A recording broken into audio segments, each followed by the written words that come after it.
Yeah. Today we're going to talk about container orchestration. I'm going to try to make up for some time. I got a lot of kind of slideware.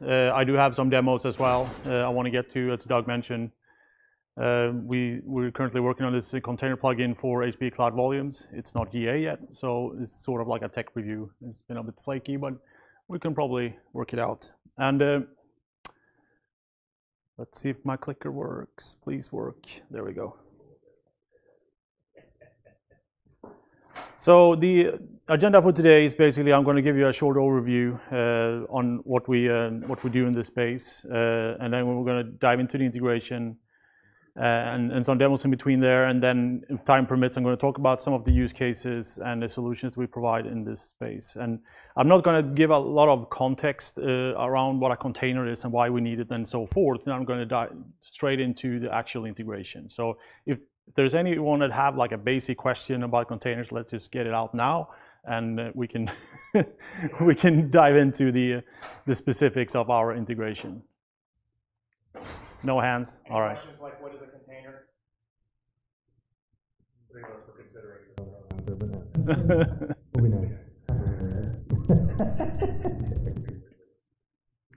Okay, perfect. So for container orchestration, there are like the three main kind of orchestration frameworks out there. There's Docker Swarm, there's Kubernetes, and Mesos. And Mesos have a component called Marathon that actually allows you to schedule your workloads as containers, right?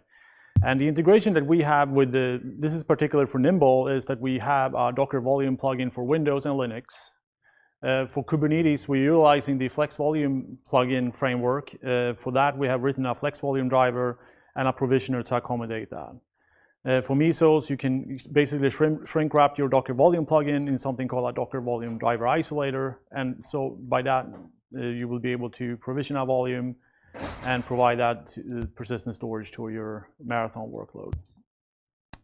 And all these leverage the different platform APIs that are available, and we have one common HPE Nimble Storage container provider. It works slightly differently for Cloud Volumes than it does for the on-prem arrays, but the important point we want to get across here that you will get a uniform experience when you provision persistent storage with HPE storage, because the APIs that you use to provision a volume to a Nimble storage array versus HPE Cloud Volumes array are very similar, right? And that is also across clouds. If you look at the container-specific integration for persistent storage on Amazon and Azure, those are completely different drivers, completely different verbiage on how you provision your volume and what volume type and so forth. Looking at the 3PAR side of the house, they have a integration with Docker. Kubernetes is similar to Nimble, and they also provide the same ability for Mesos. And that HPE 3PAR plugin for Docker, you can leverage from all these different frameworks. We also have a bunch of certifications in the industry that we're kind of pursuing. We have Docker Volume plugins today for Nimble, 3PAR, and Cloud Volumes. We're still trying to get the Cloud Volumes 1 certified. It's not yet there. For Kubernetes, we particularly for OpenShift, we are a Red Hat certified technology with a dynamic provisioner and a Flex Volume driver. You will be able to go to the Red Hat container catalog and look for Nimble, and there we are. We have a number of open source projects. The Flex Volume driver and the provisioner, they're both under the product name Dory, and that allows anyone that has a Docker Volume plugin, including our competitors, to use this technology to provision storage to Kubernetes. Nemo is another project that we announced and released kind of quite recently, and that is basically a Docker Volume plugin that works as an emulator for a Nimble storage array. So if you want to get familiar with this technology but you don't own a Nimble array, you can use Dory and Nemo to cobble together a solution that you can play around with on your laptop without actually owning an array or anything. These projects fall under HPE Dev, which is our software development community where we collaborate with the customers and partners and also internally. and we have a certain process to release software that way. Looking at the ephemeral storage component of containers is that you hear stateless and you hear stateful, and you think that only one requires storage, but that's not the case, because all your stateless applications, they need to run from somewhere, right? They just don't exist in thin air, right? So on each nodes where you run Docker or you run some other container runtime such as Cryo or whatnot, you have this file system, which is an overlay file system where you store your container images as read-only layers, and you also have your ephemeral write layers. So if you would have your cluster, each node has this file system, and they would all have the same volume, you could easily put that on a Nimble storage array, and you will get a 3x storage reduction off the bat, because they have similar data. Say you pull down say this was a Microsoft cluster, right, for Docker Swarm, and you pull down a Windows image, I mean, that's 1 gig, and that will reduce to nothing on the storage array, right? So each application basically needs to pull an image from an external registry and store it locally, and store that on Nimble will give you a 3x storage reduction just by deduping it. But if you then look at how you deploy containers today, if we look across our customers, they have a prod environment, they have a stage environment, they have a test environment, and they also have a dev environment, right? And they all host similar images. And we can also add compression to this, and you will get to a 20x storage reduction. You can basically throw your hard drives out of your server if you want to, and that will drive up your storage efficiency quite radically.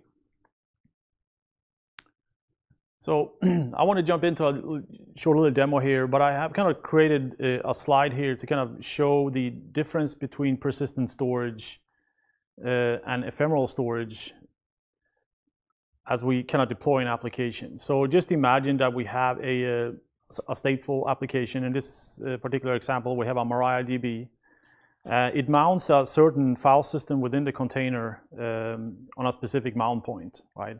So if you just would run that inside the container would die, your data would be gone, right? So if you created a database and added a bunch of tables and databases in that, and you would restore that container, the data would be lost, right?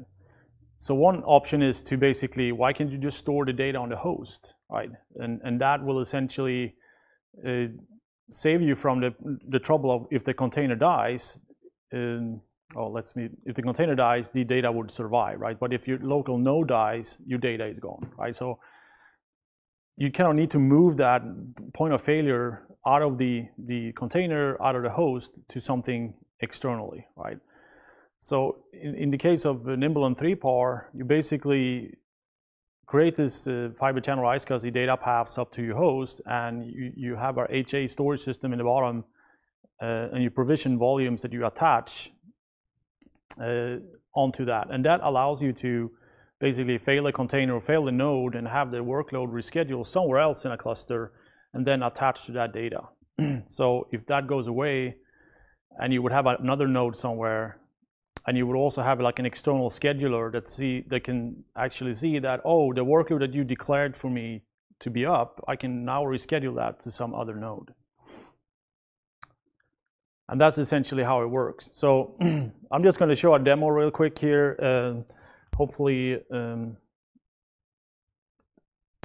let's see if I can get my terminal window up here.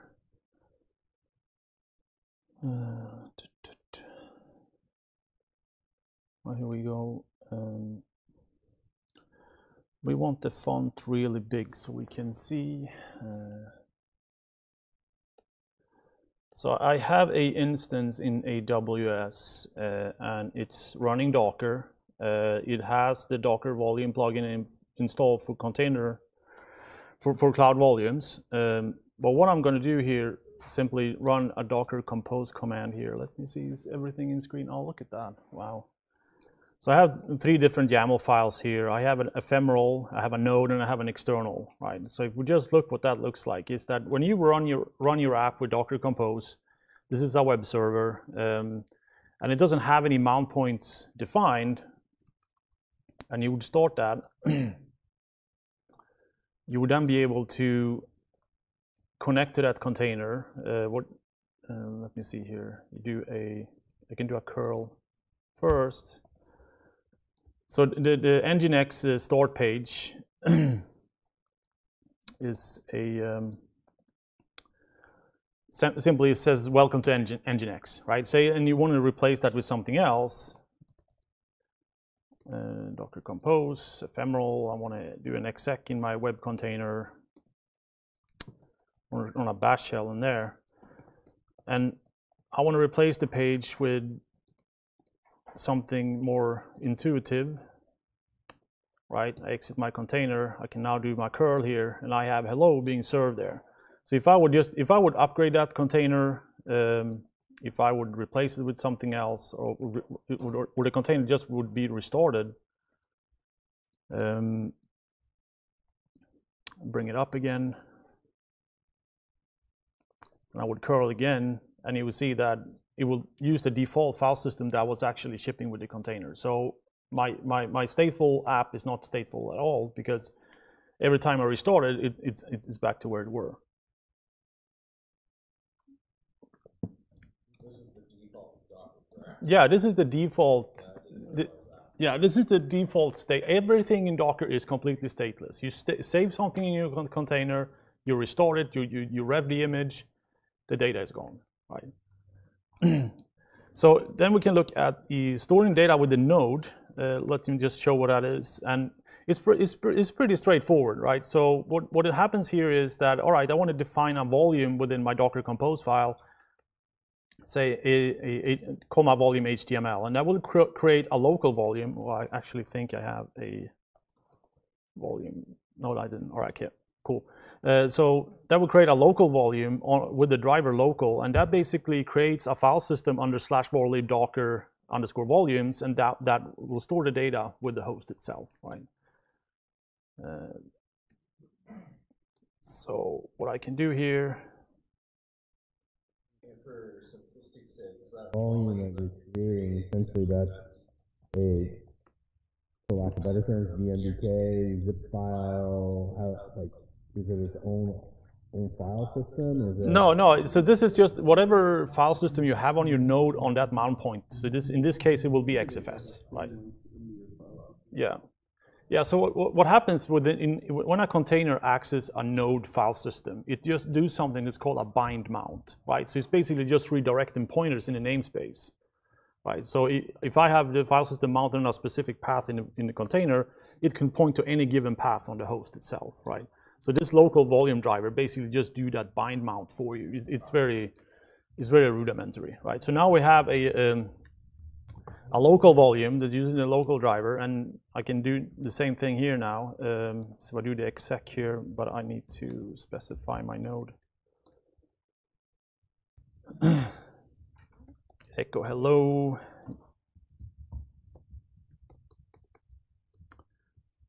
And I'll wipe that out, and I can now do my curl here, and I can see my hello, right? And when I bring this down, bring the app down, I can still do my Docker volume ls here, and I can see my local volume is still there. And if I bring it up again, I can see that my hello is still there, right? So that now the data is with the node, right?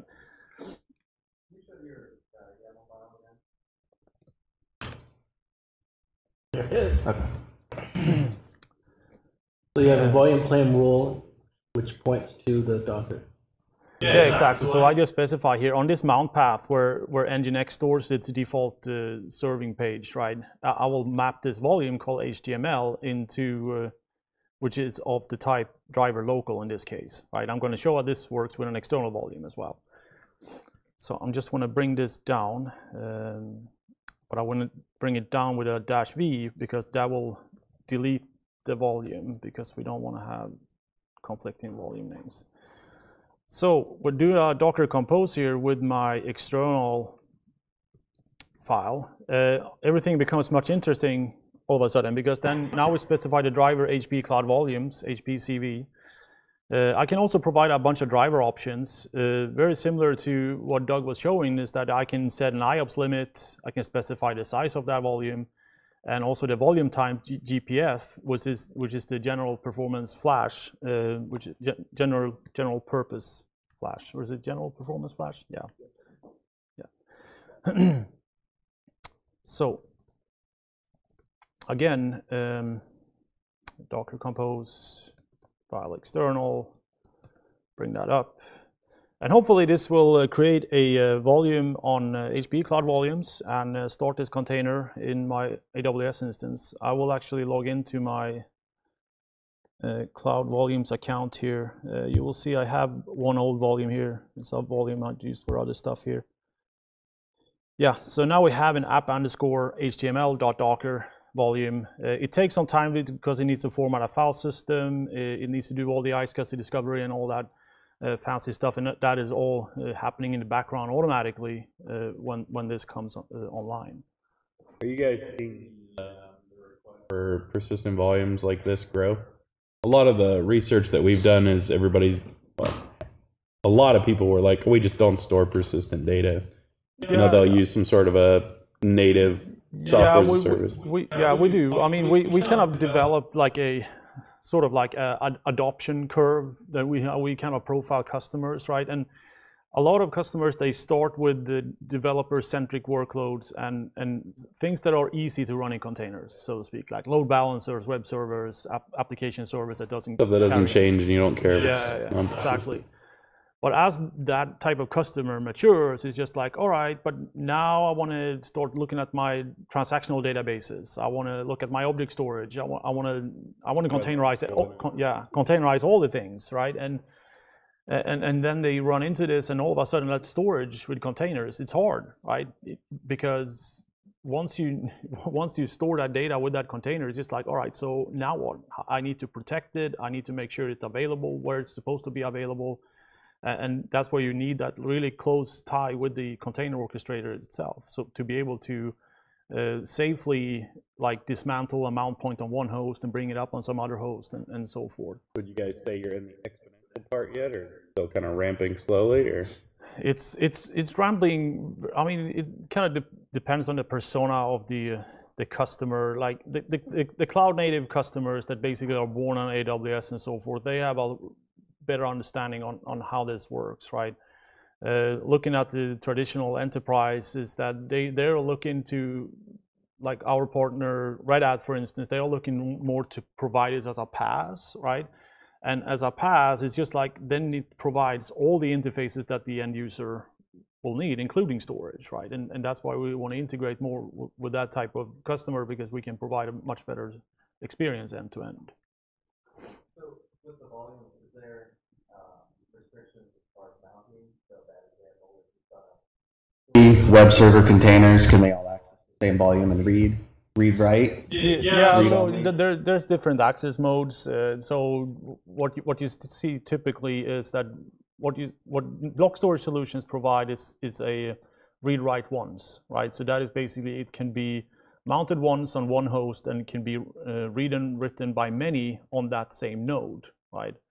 If you require to have multiple nodes with multiple containers in a larger environment, you need something called read write many, right? And that access mode is you usually see with NFS and Gluster and solutions such as those to provide that functionality.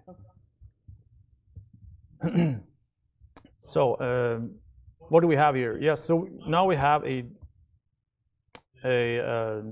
volume on HPE Cloud Volumes. It's mounted, and my app is running, so I should be able to do basically the same thing here. I did what I want to do here is echo my hello here into again here, and again we can see here that it echoes hello.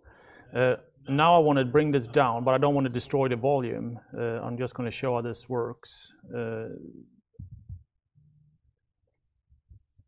We can still see the volume once it has been stopped.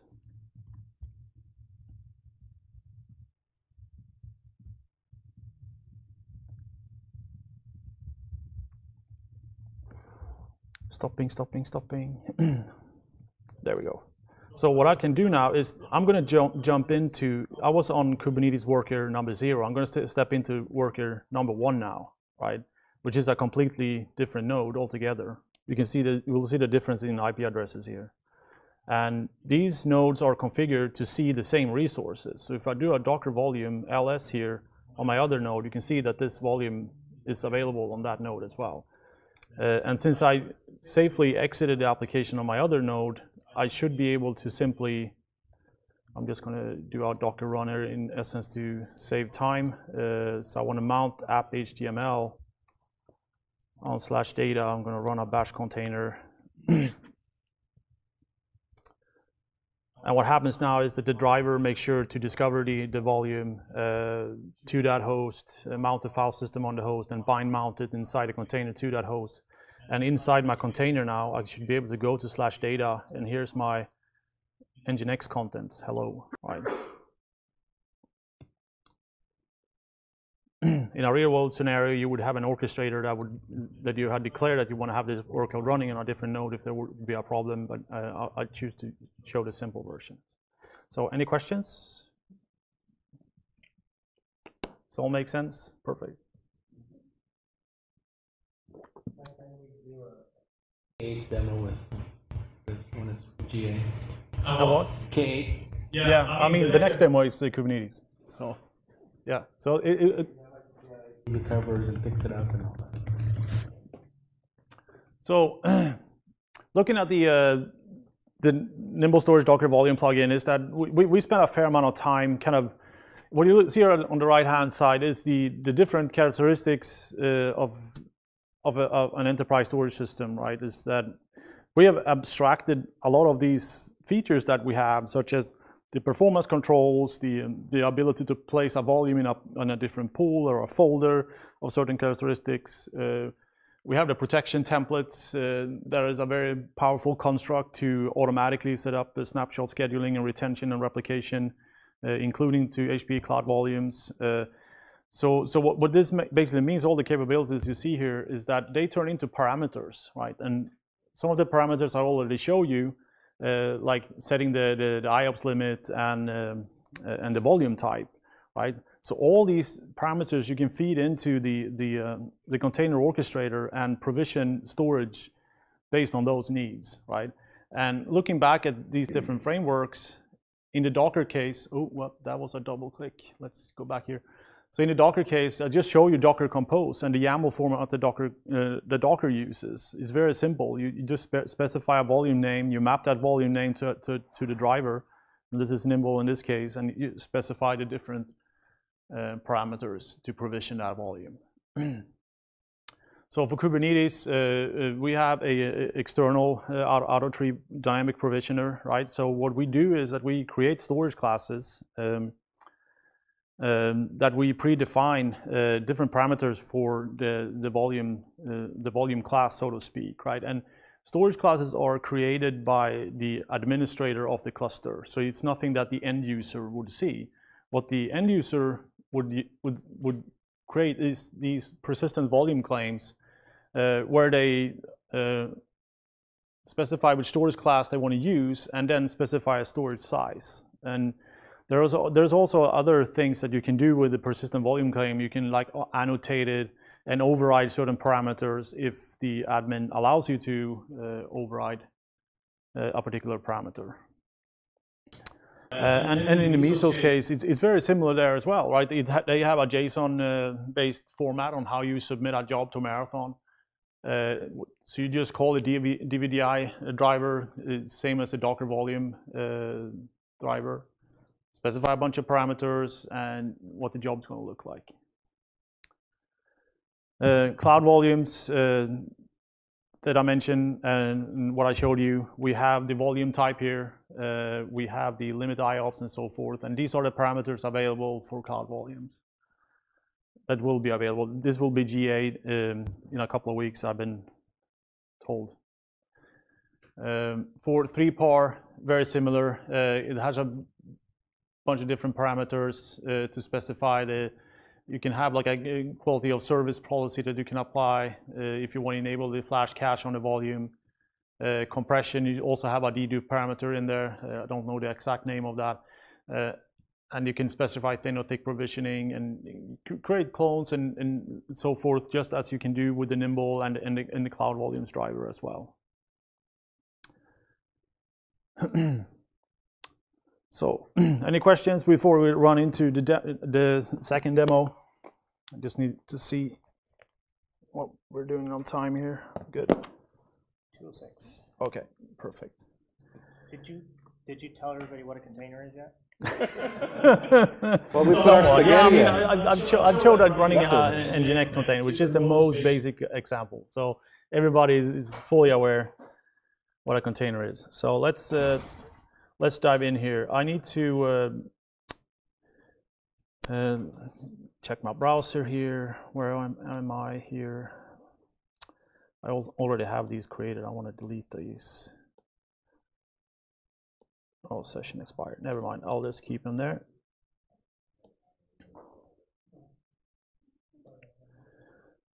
So I have a Kubernetes cluster running on AWS. The address you see here, localhost, is basically just proxied from the cluster I have running on AWS. Let me see if I can optimize the screen size here. There's a lot of small text here that I want to show you. He said it is AWS, but I personally prefer Microsoft myself, but he chose AWS, not me. It's okay. Yeah, so what you see, I mean, the thing is, I could have deployed this cluster on Azure and used the integration there as well. There's basically, from that standpoint, there's no difference. So what I have in my Kubernetes cluster here, I talked about storage classes, and I already have these pre-provisioned. I was going to provision them as well, but I already have them sitting here, so we might as well use them. The storage classes I have defined here, I got a database storage class. It has performance policy, SQL Server. It uses hourly protection template, hourly.24, I think it should say. It uses the performance flash volume type, and so forth, right? And we also have a parameter here called allow overrides and limit IOPS. That means that the user would be able to create a persistent volume claim and override limit IOPS. If you want to create a 20K IOPS volume, he can annotate the persistent volume claim with that. I also have a general purpose storage class, which doesn't show here, but this is essentially the default storage class. So any persistent volume claim that gets created on my cluster that doesn't explicitly ask for a storage class will have a volume persistent volume provision through this storage class. So let's. I'm going to need to log out here. No, I need to sign in. That's what I need to do. So I'm going to switch now to a user. Let me go to my window here where.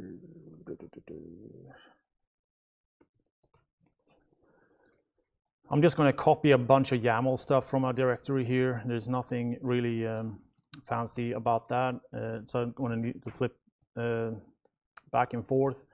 So now I'm logged in as a user that has very restricted privileges. What the user can do, he can see the storage classes because he wants to reference them, but he doesn't have any permission in the default namespace. So I'm going to switch to a namespace that has been pre-provisioned called my app. I have two load balancers pre-provisioned as well. Since this is a blogging event, obviously I'm going to deploy WordPress as an example application. So I have a load balancer for the main app, and also have for a clone I'm going to create through Kubernetes as well. So first off, since I don't have anything running here right now, I need to deploy, I need to create my persistent volume claims.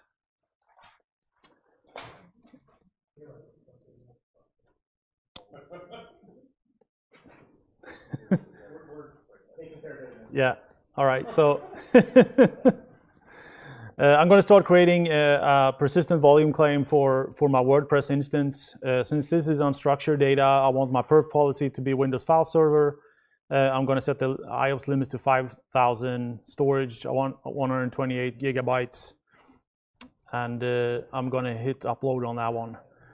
What you see here now, the persistent volume claim is currently pending. I could probably, if I just could refresh that somehow. There we go. We can see that the persistent volume claim has now been bound, and it actually has a volume attached to it. What I can do here is, just to show you guys how it works, is that I can go back to my Cloud Volumes account here, and yeah, there we go. You can see here that I have a volume provision by that name on my Cloud Volumes account. I also need a volume for my database, so I'm going to go ahead and create that.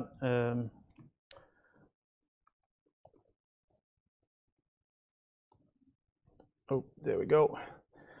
And here I'm just going to select the storage class name database and let the system give me whatever volume that my administrator have set up through that storage class. Pending, it should say bound. There we go.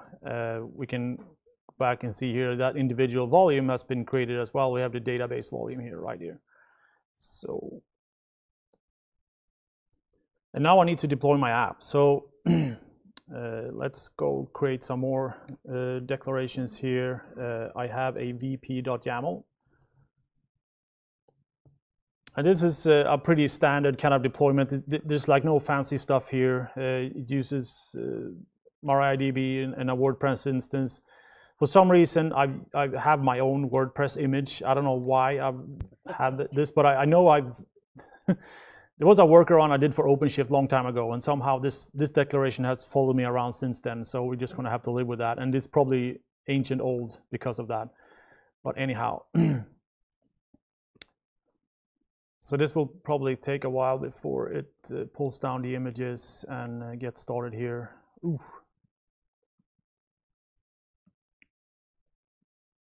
There's red pies. I don't like red pies. Yeah, so we have some issues with the concurrency on HPE Cloud Volumes right now. So the first mount request says, oh, I couldn't mount it, but the next one works just fine. So, and we're going to fix that for the GA, for the people listening at home. So we can see now that the app is running, everything's green. I can then go to my services and see here, all right, I'm going to click my external endpoint here for the WordPress instance. And we have WordPress set up. I'm going to call it HPE Tech Day. What about admin as password? That's stable, right?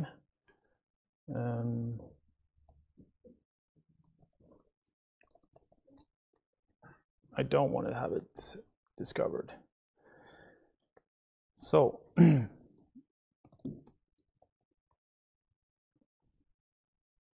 so we now have a WordPress instance set up. I can create a new post. I can add some media here. I'm just going to select a file. I have the HPE logo. I want to insert that to the post. This is awesome. There we go. Publish. And now we have a basically, oh, I misspelled tech day and tech that. Oh, that looks really bad. Oh yeah, I'm not going to try to show that. So now we have WordPress instance set up, and it's up and running, and it's running on persistent volumes from the HPE Cloud Volumes driver. So showcasing some of the advanced capabilities that we have, I just want to go through that real quick as well. So I have a few persistent volume claims prepared here that I want to demo here real quick. Yeah.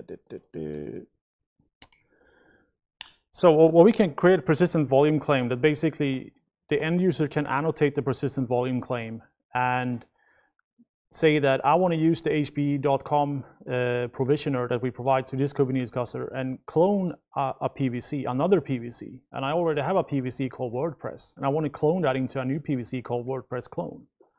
So that's exactly what we're going to do now. So let's upload that. And we go back here to the HPE Cloud Volumes portal, and we should see a general volume. Yes, we see this here, right?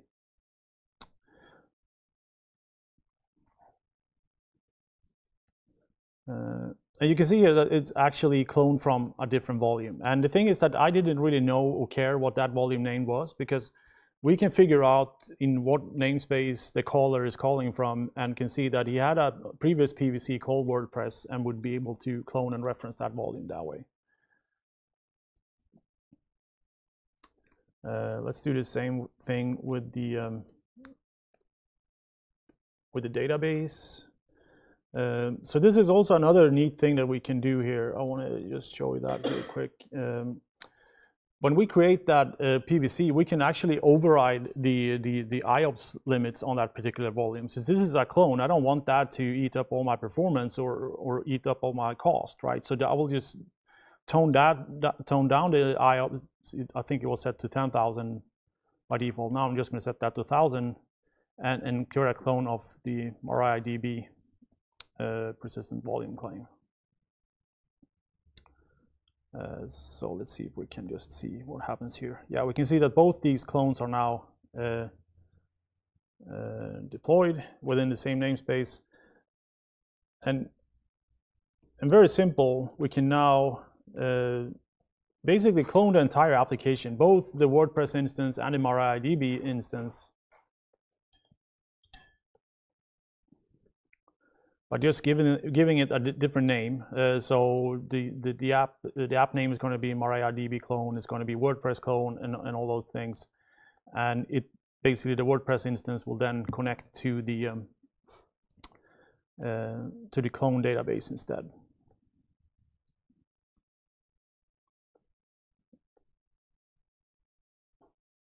Oh, very colorful pie diagrams. Too many requests. Let's see here.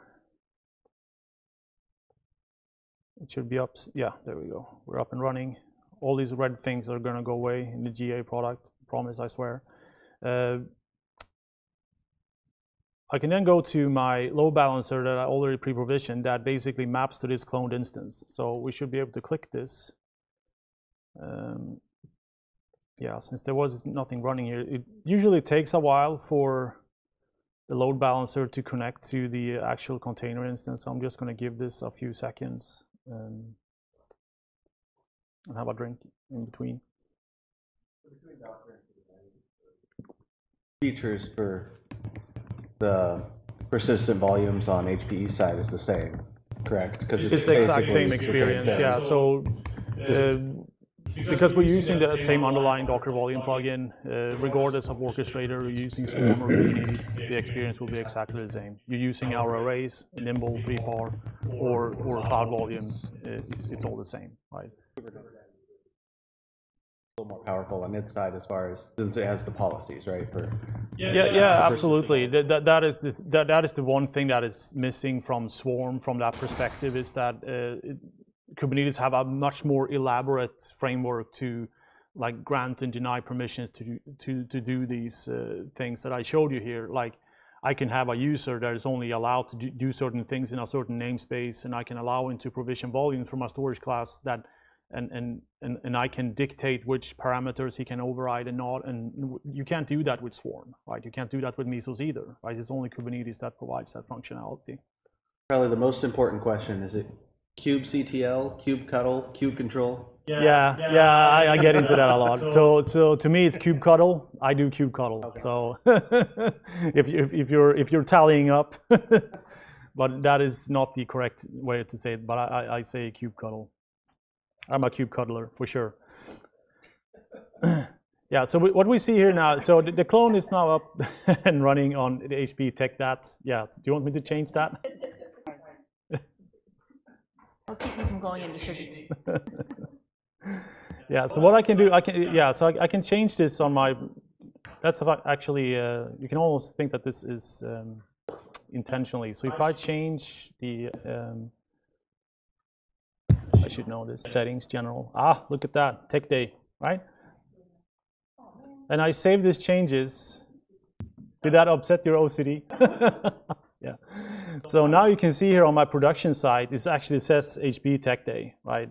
And if I go to my clone here that I just created, it should still say HPE TechDAP, because the clone is completely independent from the parent, right?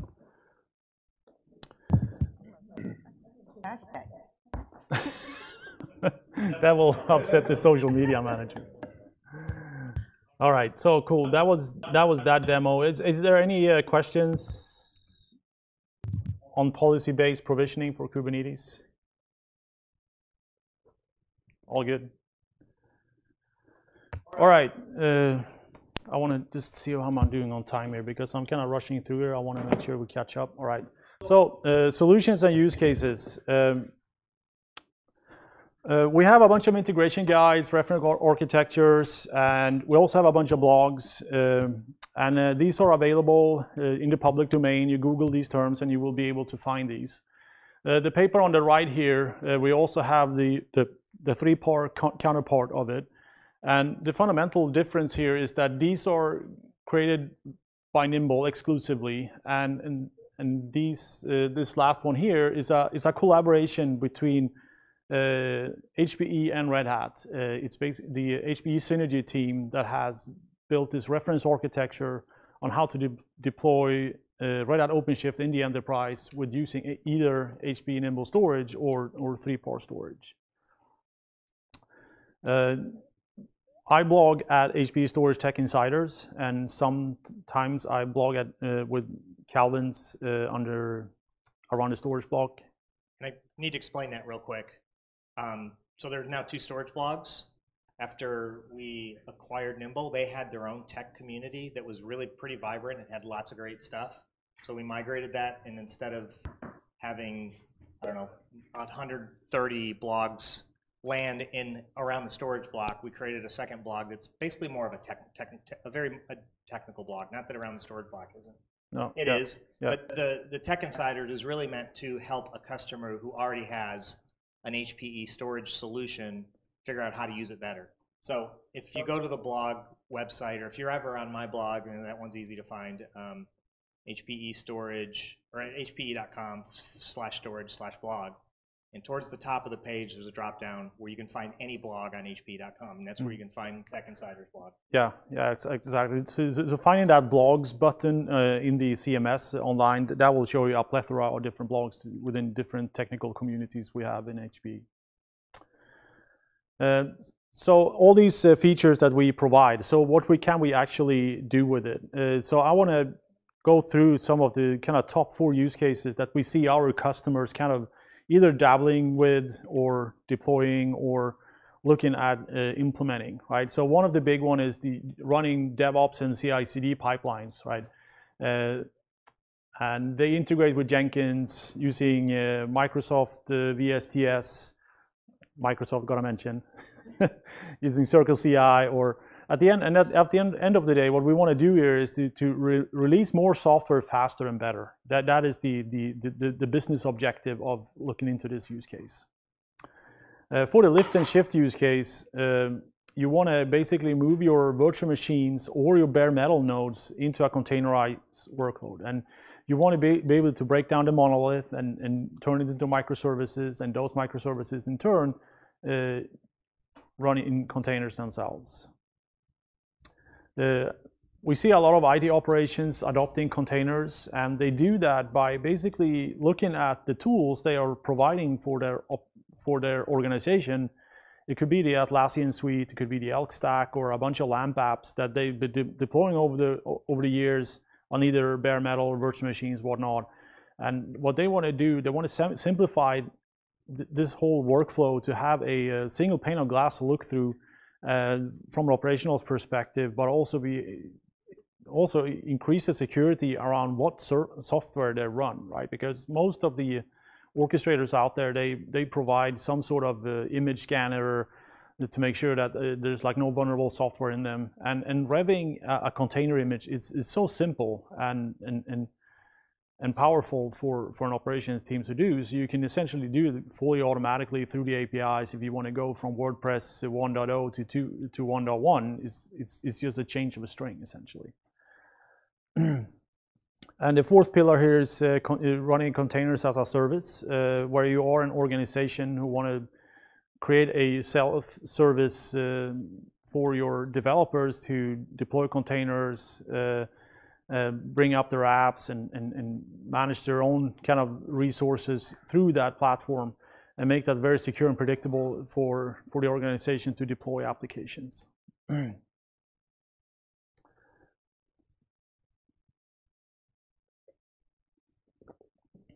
All right, 1 minute per slide. So DevOps CI/CD. So I have a very simple. Don't rush. If you need to go 5 minutes over, that's fine. Okay. Just a little bit shorter break. Okay. Okay. Don't go too much over. Am I between the break? Oh, now we need. between your- Yeah, all between right. them Need to and- quit now. No, I'm just kidding. Yeah. Yeah, so very popular. We've done a bunch of different write-ups and blog posts on how to use Jenkins to basically have an application, to have basically Jenkins deploy a application that you built onto a cluster, and basically cloning a persistent volume from your Nimble array into that cluster, and basically test that image outside of your production environment. And this is a very simple example using clone of the source volume, and you give it a destination name, and you can now build that image, run a container with that mount point inside a container, run your tests, and if all those tests pass, which they hopefully do, you would ship that to a central registry. And Jenkins will then, if that test passes, it will then spawn a stage environment and will destroy what it had in test, and will import the volume into the staging environment, run the container in the staging environment, run more tests, and then when all those tests pass in the staging environment, then you can deploy to prod. Deploying to prod completely automatic. A lot of people get a bit antsy about that, so you can set like gates in Jenkins, so the deploy to prod would actually be manual, so you can use the staging environment for canary testing or something similar. For the dev use case, we have the ability to basically clone a volume even from the prod environment into the dev environment, where the developer can use that for having a private clone of production database.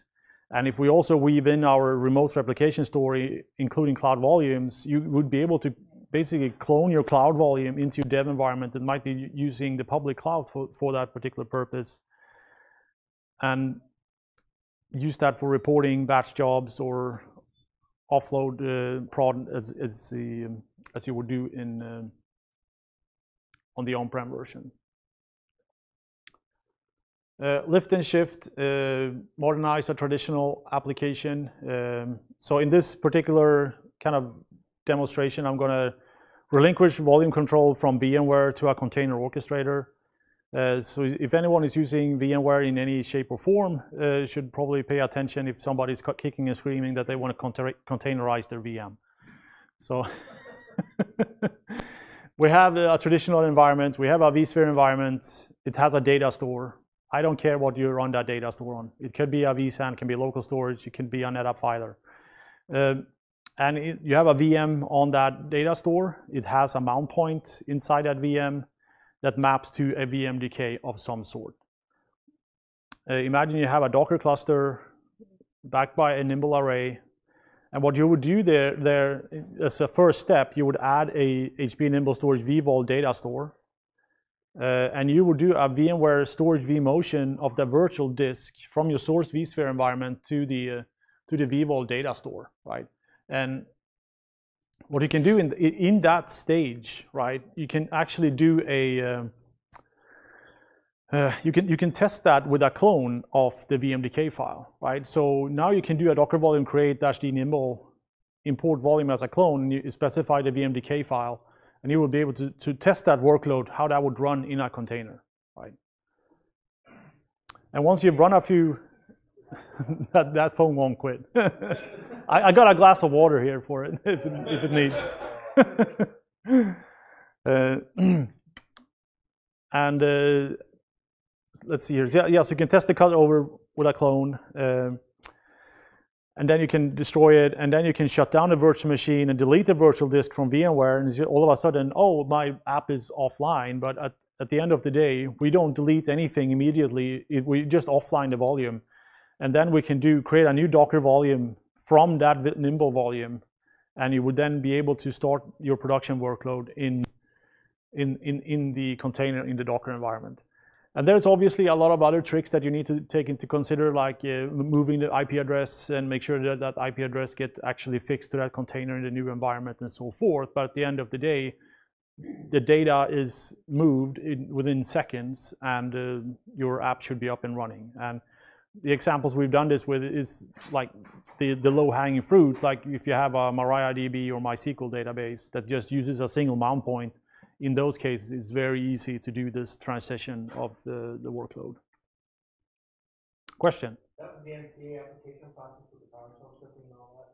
Or that just How to do this? No. You're demonstrating the steps and going around there. That's not the MCA Docker. No, it's not MTA from Docker. No, so the thing is... Same acronym. Yeah, so it's that confuses some people. The MTA program from Docker is something completely different. Yeah, this actually takes a real application that has data in it. The MTA from Docker uses only stateless Java apps in their MTA program. But yeah, so we cannot borrow that term. That might be subject to be changed. So next use case, IT operation, operationalize infrastructure applications in containers, and it's very simple. You have all these trusted sources of where you pull applications from. You can have a private registry, or you can pull it from Red Hat's container catalog. Mesosphere has something called Mesosphere Universe, and Quay from CoreOS that's now owned by Red Hat. You also have like a very trusted source of where the applications come from. And from these sources, you have all these popular applications that the IT folks like to run, right? You have the Elk Stack, you have InfluxDB, the whole Confluence suite, Jenkins, as I mentioned, etcd, distributed key value store, immensely popular. WordPress is in there as well, and Cassandra and the JBoss frameworks from Red Hat, right? All these are like household names in most DevOps shops today. And the ultimate goal here is that they want to be able to manage all these things through a single pane of glass. And there's plenty of them out there. It's just that you need to just put your foot down and say, I want to run with this, and just go with it. Because all these frameworks, they are kind of niche to certain workloads, but the outcomes are very similar. Like you have Docker, Docker EE, Rancher, Red Hat OpenShift, DCOS, Nomad, and if you're really low key, you can run Portainer, which is basically this little neat free utility that you can manage your apps with. Container as a service, if we kind of dive into how this works, multi-tenancy and the partition of storage resources. At the end of the day, you have bought a Nimble array, and you have a pool in there that you want to host your tenants, and you have a budget associated with that deployment. Say that you can do a giga throughput, 120 IOPS, 120,000 IOPS, and a space allotment and so forth. In Nimble, we have something called a folder, which you can attach performance metrics to, and you can then create multiples of those and therefore household that particular performance. For your tenant, you would then deploy a bunch of container nodes, and this is still the provider control domain. So if I'm a CAS provider, I control the nodes themselves, and then able to kind of force the driver to create the volumes in certain locations, right? So I want to create it in the pool tenants, and I want to make sure that I create a folder, create a volume in the folder called Titan. And then the container orchestrator control plane, which the tenant has access to, can then create volumes, and they will all be put in the Titan folder in the tenant pool. But they also have the option to household with the performance that they've been allotted. So in this case, they have 15,000 IOPS, and now they'll be able to create up to 15,000 IOPS volumes and not bottleneck on performance. And CAS is kind of, this is the Nimble use case, and obviously the benefits are very broad with HPE Cloud Volumes, because it's a multi-tenant solution inherently. 3PAR has a very unique feature called virtual domains. So they would simply just set up a virtual domain per tenant and point the Docker volume plugin to that particular virtual domain. And it would seem like each of these tenants had their own 3PAR array to provision storage resources from. And this is my last slide. So, so these are just a little summary of what we can do with the integration, CI/CD, DevOps workflows, lift and shift, IT ops. We're also looking at doing more elaborate collateral on big data and enterprise apps. These are the three big ones we support primarily. We can do on-premise, we can do multi-cloud soon, and we have a pretty comprehensive enterprise-grade persistent and ephemeral storage solution for containers. So that's it. I got a Q&A slide. If anyone got any questions.